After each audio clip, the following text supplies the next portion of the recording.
You know what I'm saying? It wasn't because of, you feel me, we feel Lil J trying to be big headed or he think he got too much clout more than us. No. We started you and we can end you. World RPG. I'm just WTO now. Oh, so you're not FPG anymore? Nah. But what caused you to leave FPG? Shit, ain't nobody loyal. Shit, I've been here for 2 years. Ain't nobody been putting shit up on my lawyers and none of that shit. Loyalty, that's what caused it. FPG Butter was cool with you, and that was actually one of your best friends. But you had talked about how he testified against you. Yeah, he gonna testify against me in trial. A case like ours, all you gotta do is keep his mouth shut. He been trying to put me under the bus ever since the police station. What up, gang? Back with the real. You know what's the deal. The streets are heartless. It'll chew you up and spit you out, then piss on your grave even after you're gone. It's a grimy life that few find their way out of. There is one who's been lucky, or call it blessed, to survive multiple attempts on his life, being shot 15 times with 4 bullets still inside his body, but still lives against all odds. The thought of dying changes a person, gives them clarity, but is there really an out from the streets after being sworn in? Today, we look at the Chiraq savage, Lil J, his street affiliations, why FBG Duck cut ties with him, the ops assassination attempt, and him switching sides to get out of the streets. Let's break it down and chop it up. In Chicago, few say they had a choice. The majority of rappers with street affiliations say they became their environment. They had to pick a side, and the side became the area they lived on. Lil J started out at BD and claims his hood to be St. Lawrence, which is right beside Sworn Ops, Wick City, better known as O Block. Lil J has had a long history between sets in Chiraq. Lil J himself has rapped about various sets that would go battle for him. One of the most important to Chicago's gang legacy is Tukaville, which became the new name for STL EBT after the notorious assassination of hood legend Tuka at the now famous bus stop on the 600 block of East 63rd. Lil J would find his way to linking with one of Chiraq's realists, FBG Duck, through Duck's homie, FBG Kells. He been over there, you see him? Right. Folks been around for a minute, you see what I'm saying? I met him through Kells, you feel me? Like, and ever since I met him through Kells, he been, you know me, everybody know Duck in the hood. You feel me? Duck one of the niggas you should want to be with on 63rd. The two clicked and would kick it from then forward, even sleeping at Duck's crib. You know how that shit right. You see what I'm saying? You know, niggas sleeping at my crib, you feel me? Whatever the case may be, like Lil J later talked about how close they were, even Duck's mother taking him in when he was homeless and showing him genuine love. I used to live with bro and everything when I was homeless. Bro, mama took me in, all type of shit. Like 2009, around that time, I used to be homeless and shit. And, you know, I used to live with bro. This makes it even more sad with how their friendship ended, breaking the bond with people that stuck their neck out for him.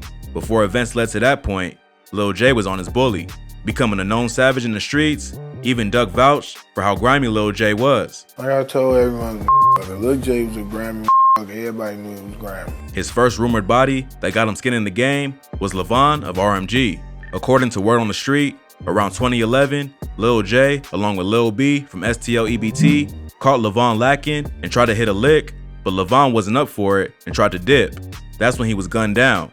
Between Lil J and Lil B, the finger that pulled the trigger goes both ways, depending on the source. Sadly, Lil B would be taken out by the cops in 2014 after he allegedly pulled out the strap and aimed it their way. Lil J would continue his partner in crime's legacy by doing enough dirt to make up for Lil B no longer being able to ride. His beefs would begin piling up, going to war with 600, mainly 600 Breezy, who wanted nothing more than to put Lil J in the grave. Lil J didn't care. He was young and wildin'. He would get into it with NLMB Lil Bibby, claiming Bibby ran when he saw him coming. The two went back and forth on Twitter, debating on the truth. Given Bibby's credibility for being a silent savage, many leaned towards Bibby's account of what happened, claiming he walked away to save Lil J's life because the people he was with had beef with Lil J and would begin shooting if they knew Lil J was there. After the back and forth, things between him and Bibby seemed to be squashed since they had no real beef before. This didn't stop Lil J from being a menace to his other ops. Around 2012, 2013, he would jump into the rap scene where he continued disrespecting his ops. I got to the music like either 2012 or 2013. He was influenced by his homies like Duck rapping and decided to step into the booth himself. His first song, Critical, which was the Chief Keef diss with Duck, blew up. My homie now, they was rapping first, and shit, I just decided to try something new and go in the studio. So from there, he went crazy over beats, coming for his ops with tracks like Hang With Me, Everybody Diss. Lil J was making it known he was here and was to be feared. That type of energy in the streets almost always is reciprocated, and it sure was. Lil J would get shot not one time, not two times, not even 3 or 4 times, but 15 times by his ops on 2 separate occasions. One time, he got hit up with 9 shots, the other instance with 6 shots. Okay, because you've been shot how many times? 15 times. 15 times. How many different incidents? Two different incidents. Oh, so you got shot like 7 times once and 8 times another time? I got shot 9 times and I got shot 6 times. 9 times and 6 times. The first time, bullets pierced his legs and even the back of his neck.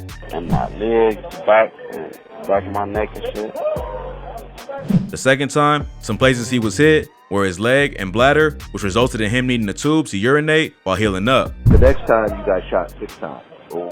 Where did you get hit that time? I shot in my legs and in my bladder. Oh wow, you got shot in your bladder. So you had to use the tube for a while. It's a miracle that he even survived. DJ Academics would label Lil J the Chiraq Wolverine. Lil J's life was going down a path of no return, and when Lil Jojo, op of OTF, Lamron, and GBE was gunned down, Lil J was pushed over the edge. He would turn full insane GD, which would prompt his rival 600 Breezy to switch from dissing Lil Jojo to Lil J and insane GDs. Things would begin to crumble behind closed doors. Lil J would fall out with FBG, but it was only later in interviews that the real reason became known. Far before the public knew what was going on, Lil J was allegedly stealing from Duck after he let him sleep in his house. Niggas sleeping at my crib, you feel me? Whatever the case may be, like I say, niggas stealing, all that shit, taking shit, thinking they can get away with it. Hell no, cause you thinking you can get away with it cause you know whatever I tell folk them, they gonna fall back. Did he steal from you or one of somebody? On some for real shit, he stole some little petty money.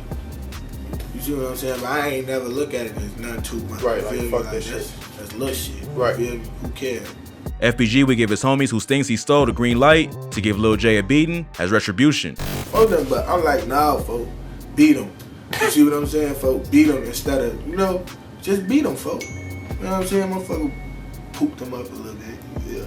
Oh, so he did get in an altercation, okay. Oh yeah, he got into an altercation. From there, the connection further deteriorated. Lil J and FBG affiliate FBG Butter, who was Jakaiwa's right hand and was with Duck Sis, distanced themselves from FBG and started their own movement, WTO, We The Ops. Your rap crew is FBG, Flyboy Gang.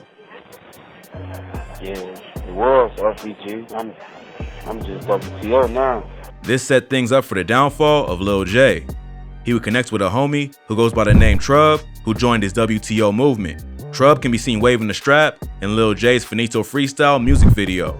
Together, Lil J, Butter, and Trub ended up getting into an altercation that took one of their lives and cost the other 2 their freedom. On May 4th, 2015, shots rang out on the 1600 block of Patricia Lane in the south suburb. The 2 parties involved were Lil J, Butter, and Trub against Jay the Kid. Authorities say the shooting was due to a dope purchase gone bad. One thing led to the next, and another led to the other. The next thing, an argument popped off. Lil J and them would spin the block, pick up some firearms from Trub's girlfriend, and return, hitting up Jay the Kid, but not before he returned fire, hitting up Trub. I knew it was over though. You talking about a shootout, you know what I'm saying, with how close man you are. Right. Guns like this. Boom, boom. You know what I'm saying? So you was it back. No, You it's on. It ain't nothing to talk about. You know what I'm saying? It's on. I'm gonna keep this. Y'all know that, when you got a show and do all that other shit, but y'all know what time it is, you know what I'm saying? Trub, whose real name is Philmon Razine, was rushed to Stroger Hospital, where he was pronounced deceased just before 9 a.m. on the following Friday. Jay the Kid miraculously survived, but not without permanent scars to show. Not only did Lil J have to deal with losing his mans, but because they went armed together and Trub ended up passing, he was arrested on a hit charge along with Butter. Lil J was held on a $750,000 bond and Butter on $250,000. Messed up thing is that Jay the Kid and them were cool before, even popping up in their music videos. Jay the Kid would go on an interview saying Lil J was banned from Chicago. That case still open too, but they know what's up. The police bogus as hell. Yeah, Man. But Lil J had way bigger problems ahead of him. Apart from fighting for his own life with rivals behind bars, Like straight up, so what's some of the gangs you in jail? Like, are you a target? Like, you think a lot of gang violence? Yeah, I was a security risk when I first came here because, you know, that shit, a lot of people was at my head and shit. So, you know, I've been in a lot of fights in this motherfucker. he would detail more about the truth that caused a split between him and Duck in a phone interview with Vlad TV. Lil J would say the cause of the split from FBG was disloyalty and no one checking on him or putting money on his books. It was RPG. I'm just WTO now. Oh, so you're not FPG anymore? Nah. What caused you to leave FPG? Shit, ain't nobody loyal. Shit, I've been here for 2 years. Ain't nobody been putting shit up on my lawyers and none of that shit. Loyalty, that's what caused. Duck hit back stating what actually happened, saying Lil J was the one not loyal and was basically a snake. I ain't even finna keep explaining myself about this Lil J situation. Cause he really know what's going on. He trying to act like he innocent. You ain't innocent. You know what the going on. Facing life in prison after turning down an 8-year plea deal, Jay was stressing. Worse yet, word got out that the person meant to be his homie, Butter, flipped and snitched. Lil J himself got hold of the apparent receipts and posted to his IG before them being taken down. If it's one thing that brings the streets together, it's to crucify a snitch online, and boy did they go in. Fast forward after a few years on this case, Butter was a free man, while Lil J is still locked fighting his. This only aided in persons believing the snitching allegations against Butter. I told you, boy, you still skinny. Nah, I ain't skinny. What, you want to change your clothes? I definitely got to change my clothes, though. Butter hasn't once acknowledged the allegations against him to be true and said it's no repairing the friendship between him and Lil J. Okay, now can the issue be resolved between you and Jay if he was to hit you up or? Hell no, like, Okay. what's the be resolved? Like, you try to tarnish a nigga. Bro, Okay. like, you try to tarnish me, try to make me look bad. What could we talk about, bro? The two used to be teaming up for beefs, now they themselves are beefing with each other. While Butter was out on the outside, Lil J was spending upwards of $200K trying to fight his case. How much is this trial really costing you? Because it seems like something like this is really substantial. I just spent over like $200,000 on lawyers. It's like my third or fourth lawyer. It appeared to pay off when the hit charge against him was dropped and reduced to an attempted hit. Lil J even posted a phone conversation online where he was hyping fans up that he'll be coming home in 2020. I took a little time. I'm finna be back, man. I'm be back in 2020. End of 2020, man. Unfortunately, 2020 came and went with Lil J still unable to get parole. Recent photos online popped up of him behind bars, and many were surprised at how much his image changed. Not only does he not look like the young reckless savage he used to be, but his thinking is also matured. Lil J has squashed his beefs with rappers like Rondo No. 9 behind bars and switched from wanting to be gang to just elevating himself and making money, realizing the streets takes away the future rather than gives it. I ran into Rondo. I ran into dudes, Day, D-Roll. A lot of them cats we been putting in the streets, but you know, they cool. We be cool. And we be sometimes on the same deck. So most people just leave that bullshit in the streets. And plus, I ain't with that BDK shit no more. That shit old, man. That shit for the birds. From phone interviews from prison, you can tell he's grown up and seen the end result of the lifestyle he was living. When asked why he didn't leave Chicago after getting hit up, Lil J was man enough to admit that it felt like that would be a cowardly move, but now he sees the bigger picture, understanding that was the wrong mentality to have. This pride seems a big reason why many in Chicago stay until they lose their life. The Grim Reaper Lil Reese also sees it as cowardly if you up and leave the city. He don't be scared of what's going on, like.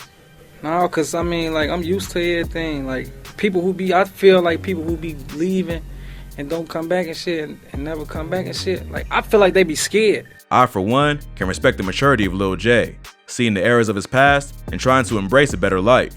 We know the streets is hard to escape when the past has so much dirt, but gotta cheer for those trying to make a way. Wishing the best for Lil J. Hope he gets out soon and able to just pursue music and make up for all the life he's lost behind bars. At the very least, Him and Duck patched things up 2 weeks before his life was tragically taken, because I know that would have hurt Lil J, seeing basically his brother dying with them on bad terms. Went through what we went through, but that was still my brother, man. That shit, that's a big loss to me, you know?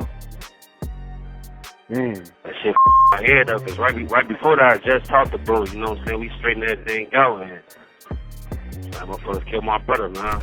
He's vowed when he gets out to do right by Duck and take care of his fam. I be talking to his mama, Sheena, and shit a lot. Bro, when I get out, shit, I feel it's my priority to, you know what I'm saying, make sure his kids are found straight, same shit, you know, that I want him to do for me as a man. And as my brother, shit, I feel it's priority. I gotta make sure his kids straight before anybody.